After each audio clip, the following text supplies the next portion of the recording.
Shalom, Yasharala. It's your brother Mashayak coming at y'all with an edifying video through the power and spirit of Yahweh, Bahashem Yahushai, Bahashem Rakakwadash. So I'm to go into this article going into a drought grips Great Plains, threatening U.S. wheat harvests and forcing cattle herd reductions.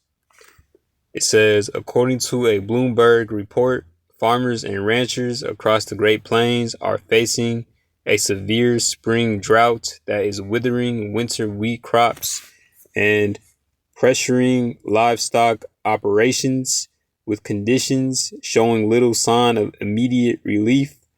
The dryness following weeks of minimal rainfall and a late winter heat wave that sparked widespread pasture fires is expected to continue.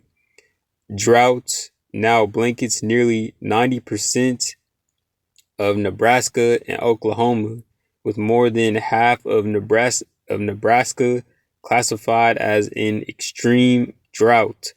Such conditions have historically led producers to sell off livestock and prompted desperate measures like drilling new irrigation wells as water sources dwindle. The next few weeks are pivotal for growers as winter wheat heads into its critical maturation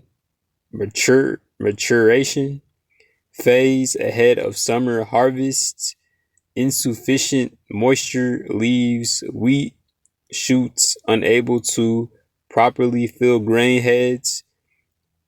In some cases, farmers are opting to let cattle graze the fields rather than risk a failed harvest.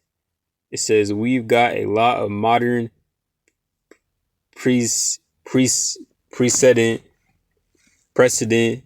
It says we've got a lot of modern precedent for these very rough conditions heading into the spring growing season, but this certainly ranks up there with some of the worst we've seen, said Brad Rippey, a meteorologist for the U.S. Department of Agriculture. USDA data shows only 30% of the U.S. winter wheat crop rated good to excellent as of recent assessments, the lowest since 2023. It says roughly half the crop in key states, including Colorado, Nebraska, Oklahoma, and Texas, is poor to very poor, signaling substantial yield risks. Also, aka famine. It says the drought compounds economic strains, including elevated fertilizer costs tied to global events. U.S. Representative Frank Lucas, a Republican from Oklahoma, noted he skipped nitrogen applications on his western Oklahoma wheat fields. I didn't have enough moisture. It wouldn't have done any good, Lucas said. Number two, I'm not even sure what the cost would be. Ranchers are also thinning herds amid soaring feed costs and fire damage that burned about 1 million acres of pasture and hayfields by late March. It says this setback further complicates efforts to rebuild the U.S. cattle herd, already at a 75-year low. Drought just sets everything back, said Ben Smith, field operations manager with the nonprofit Farm Rescue. While global grain supplies may cap price spikes, moisture remains desperately needed in the plains, where forecasts point to continued dry and warm conditions into July. Relief from a shift to El Nino patterns may come too late for this season's critical window. And I got 3 precepts. Revelation chapter 18, verse 10.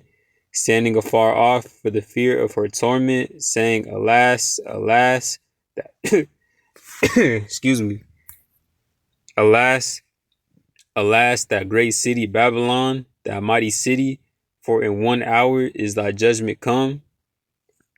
Job chapter 5, verse 20, in famine he shall redeem thee. And this is encouragement for you brothers and sisters and myself. Job chapter 5, verse 20, in famine he shall redeem thee from death, and in war from the power of the sword.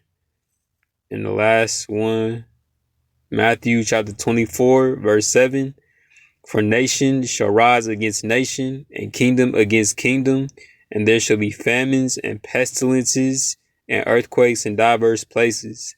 So with that, I pray our brothers and sisters were edified. I want to once again give all praises, honor, and glory to Yahweh, Bahashem, Yahushai, Bahashem Rokakodash, Shalom.